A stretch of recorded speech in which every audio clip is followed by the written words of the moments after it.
Hi, Veronica. Welcome to my Hi. YouTube channel and to my podcast. I'm so grateful that you're here. Thank you Thank so you. Thank much. you. I'm especially excited because you're a dear friend of mine. I see you as my beautiful sister and teacher and everything. And you've been on my podcast before. It was right before Christmas, and we talked about the wheel of the year and the Sabbats, which is, yeah, it's so important for us. And maybe you want to start by introducing yourself to those that haven't met you yet. Okay. I'm Veronica. I'm a witch and a medium and a yogi. And that's my spiritual path, really. I also work with dance and children. And I'm fortunate in that way that I can work with my passion and being in a community where souls can evolve, or we want to build a better world, a more confident world, a more self-secure world together as brothers and sisters. Light workers, you all know. If you're following this podcast, you know what I'm talking about. So I'm very grateful to be here and honored. So, yeah. Thank you so much. And yeah, it's beautiful that you followed your passion and your purpose. It's very inspiring. And you have so much knowledge and wisdom in different topics. We met through yoga, you were teaching beautiful classes.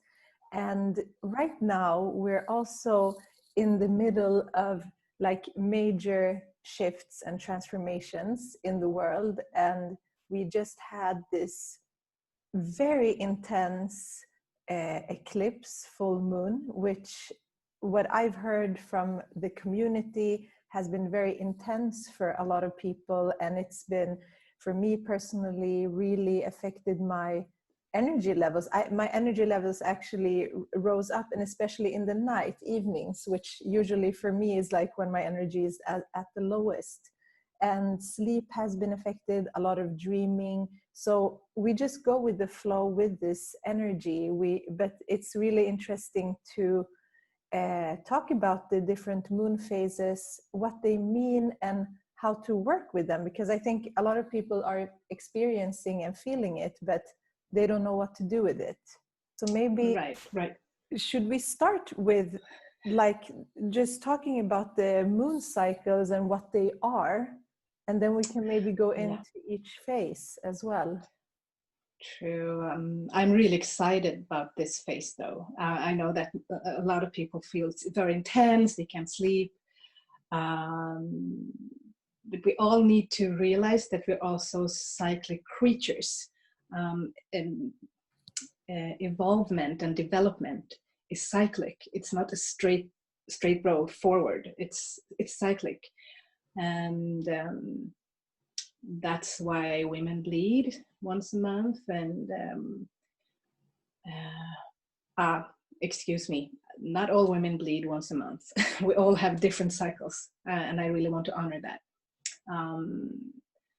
But just like the moon and the sun and the earth, we are cyclic creatures.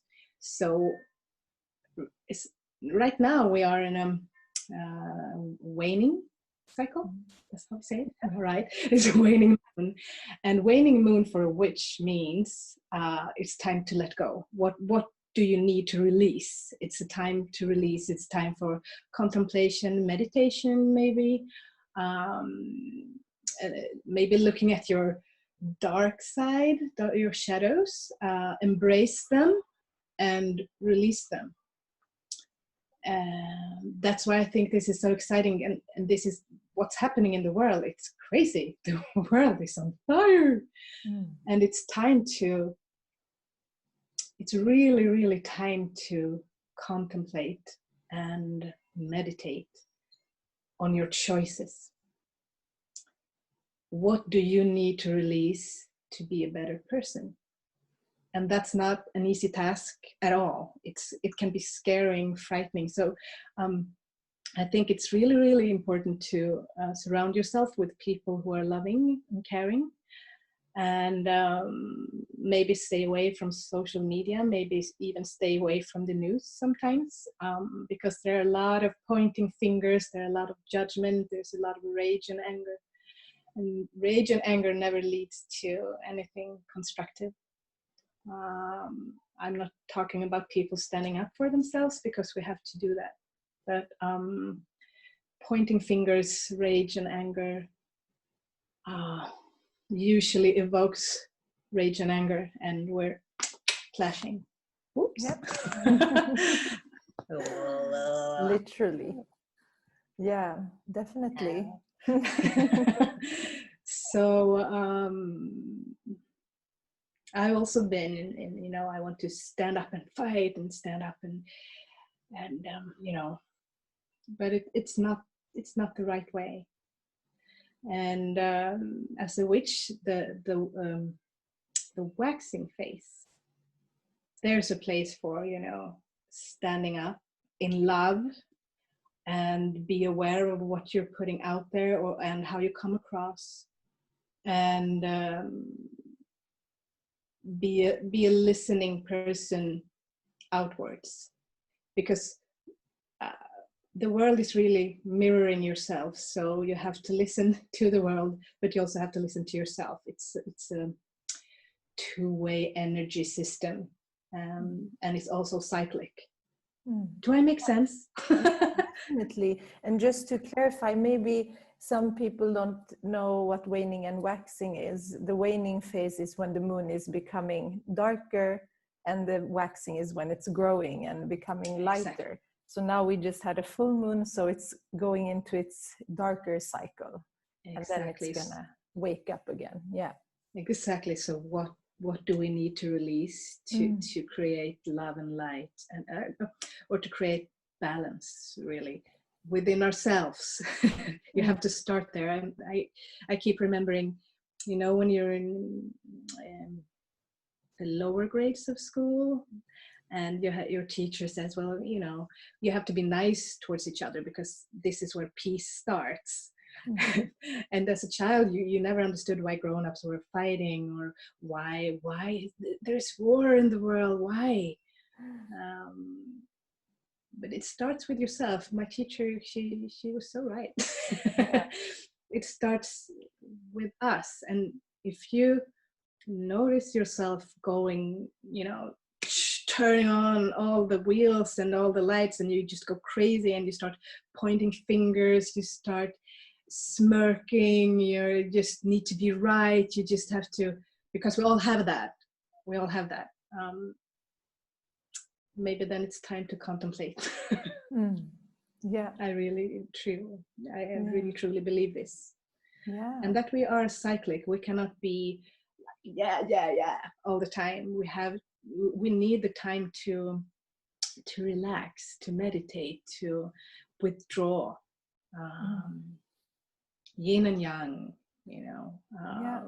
light and darkness. You need it, and you have to embrace both. Yeah, lovingly.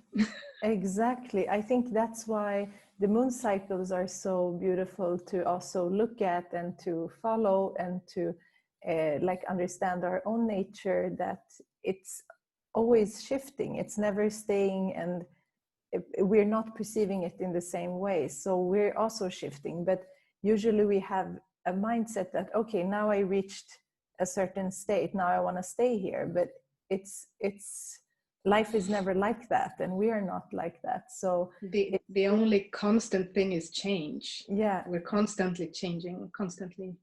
Exactly. And yeah, so I think it's really interesting. And now when we had this full moon, it was also an eclipse. I don't know if there's anything specific that, like now in between eclipses, that you think is a good way to either have rituals or intentions or practices for these times, because then we will have a new moon solar eclipse, so it will be a different energy. True. my lineage, the witch lineage I come from, we don't practice during dark moon or eclipses. It's time for the witch to contemplate, really.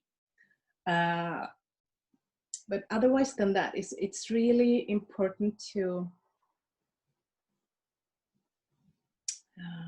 resonate with yourself. Where are you? What do you need? And check with the moon cycle. If you're in a waning phase, what do I need to release so that I can build what I need? Or if I'm in a waxing phase, is what do I need to build so I can release whenever that time comes. It's hard to explain, but it's really easy. Really, it's a cycle, and you need to appreciate and embrace that cycle, especially within yourself. That maybe it's not time to. I really need to do this now. Okay, the phase is waning. How do I feel? How is the energy? What do I need? I mean, you can't have a schedule, you know. I mean, we work, we sleep, eat, we have a life, and you can't be, you know, you can't have a schedule according to the moon phases all the time. You need to, I have trouble finding the words in English. You have to really kind of mold yourself into the phase to see what you need to release or what you need to build up.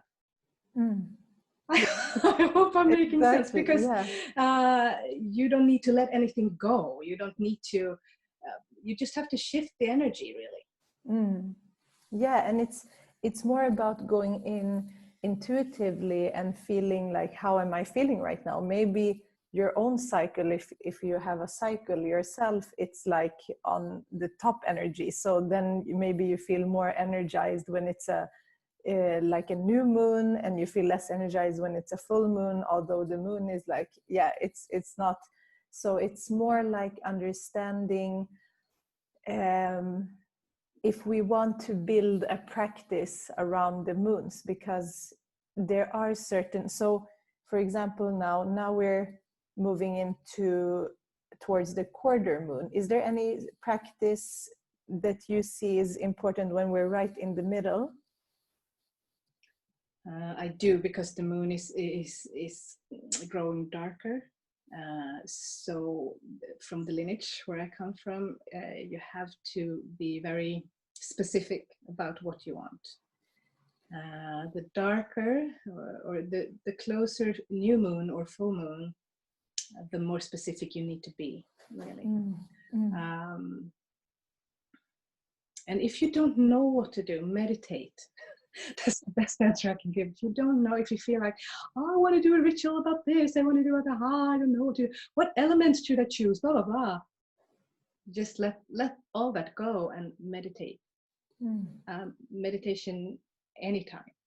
Yeah, I agree. It's really, I think it's usually the answer to most questions, and just being with that. It's like less doing and just that, doing less and just receiving it instead. Exactly.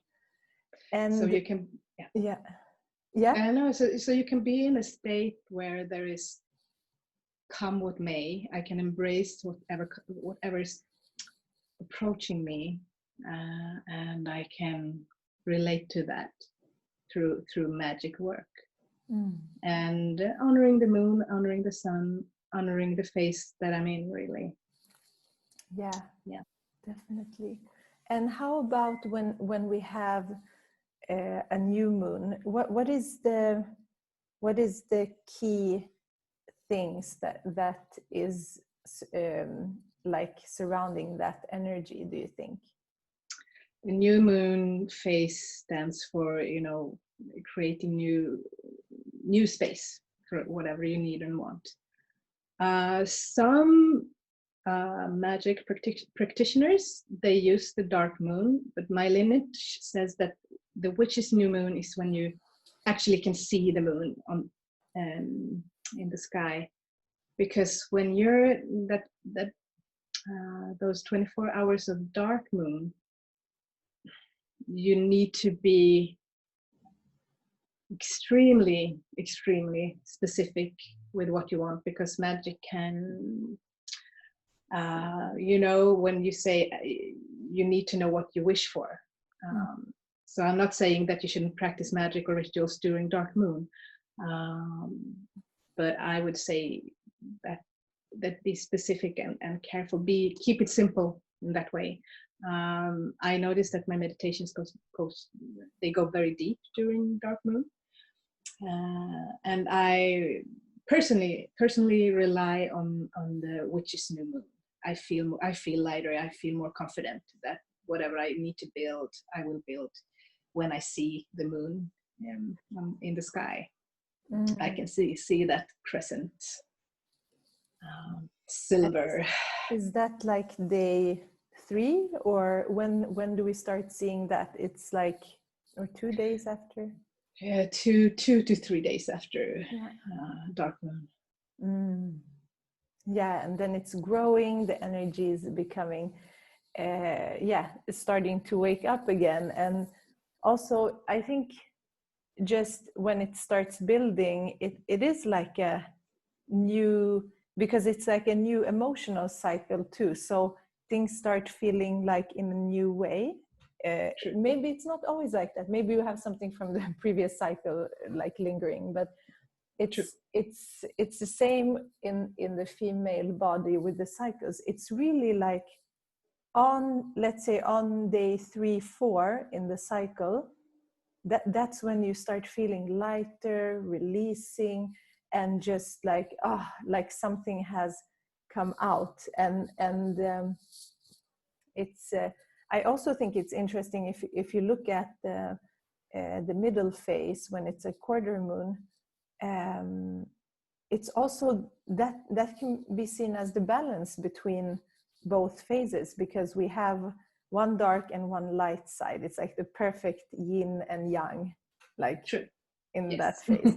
And that can also create tension, right? Because that's when the moon and the sun are in aspect to each other, creating some tension. It's for us to move forward. So it's and I'm really interested, actually, I wanted to ask you, because you work with goddesses, and do you see any connection between the different moon phases and goddesses? I think that one could be interesting to hear from your point of view. Oh yes. You have goddesses that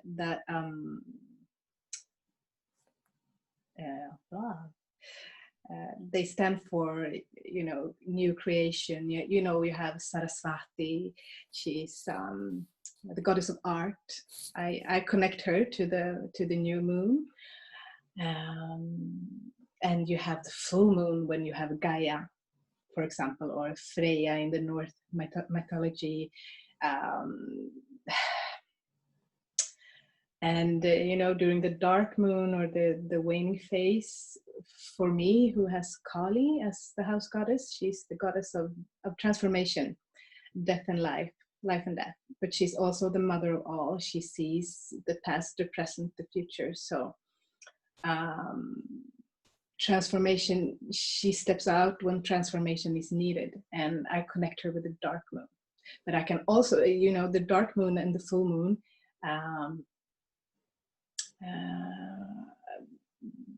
those goddesses are, you can't have one without the other. It's the same goddess, but it's the other half of her, or the other different face aspect. Yeah, exactly. That's the word I was looking for. Yeah. So really, if you're into you have a moon phase with Aphrodite, it's it's the dark side of Aphrodite, and then it's the light side of her as well. So they are all representative in the moon. So yeah. I love that. Yeah, that's very true. I think also, like, it's not one side to each goddess, even if they have a strong, like, characteristic. I also see like the both sides, like you said with Kali. Maybe we can talk a little bit about Kali and how you work with her. And because I recently also listened to a lot of audiobooks around the different cultures and goddesses, like from so many cultures, and you can see that thread, and they're really connected to the different seasons and months, and it's really beautiful to see that. So you can even work with like one each week if you want, if you don't have a connection with only or each minute.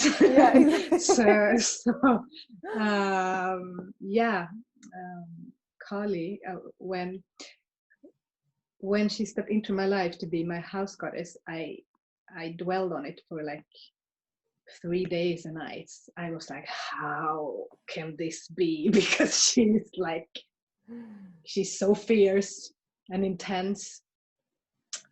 But then I started to, relate to her, not as she can be pictured as like the goddess of death and destruction, but she's like the most loving goddess ever.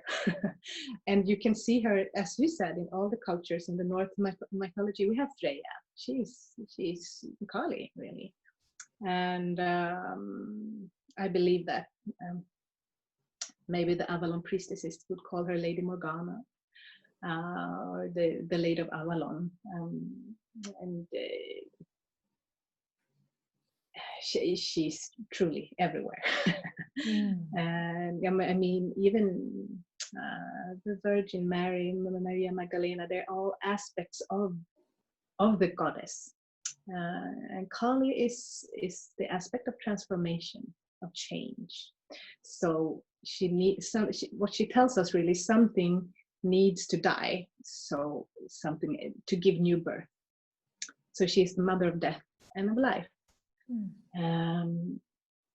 And if you look at the world today, she's hardworking, and I feel her. I feel her, and I trust in her. I trust in that force. I trust in that energy, because we need to. She is, according to the myth, Kali is the one you call upon when you have nowhere to go, when it's all just going crazy, when it all builds up and something's got to give. That's when Kali comes in, and she is fierceless. She just she's all the things but gentle. So